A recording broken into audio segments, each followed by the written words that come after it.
Catherine Bernardo at Alden Richards hinirang bilang box office king and queen. Muling pinatunayan ni Catherine Bernardo at Alden Richards ang pagiging magaling na artista matapos nilang manalo ng prestihiyosong Box Office Queen and King Awards sa 2024 Box Office Entertainment Awards.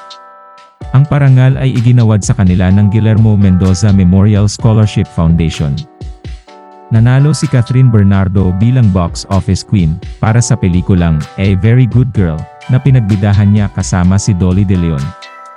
Samantalang, napanalunan naman ni Alden Richards ang award para sa Five Breakups and a Romance na pinagbidahan niya kasama ang kapamilya actress na si Julia Montes. Matatanda ang nagkasama sa iisang pelikula sina Catherine at Alden Richards, sa isa may pinakamataas na kita na pelikulang Pilipino, ang Hello Love Goodbye. Sa pagkakapanalo nilang pareho ng award bilang Box Office King and Queen, marami sa mga netizens ang nagsasabing talagang nababagay ang dalawa. Ayon pa sa kanilang mga fans, napahiwatig na ito para magkaroon na ng Part 2 ang kanilang pelikong Hello Love Goodbye na naging highest grossing film of all time sa loob ng maraming taon bago naungusan ng comeback movie ni Dingdong Dantes at Marian Rivera. Sa kabilang banda, mayroon naman naniniwalang lalong magninit-nit umano ang kalooban ni Daniel Padilla dahil tila pinatunayan na umano ngayon ni Alden Richards na siya na ang bagong box office king na dating ipinagmamayabang ni Daniel Padilla.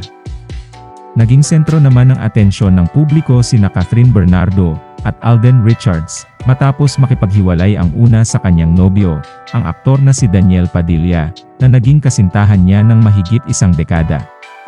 Marami kasi ang mga nakapansin na napapadalas ang pagsasama ng dalawa sa mga events.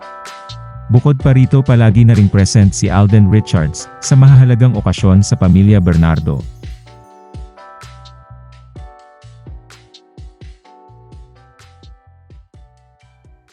Kung nagustuhan mo ang video na to, huwag kalimutan mag-like at mag-subscribe para lagi kang updated sa mga bagong videos ko.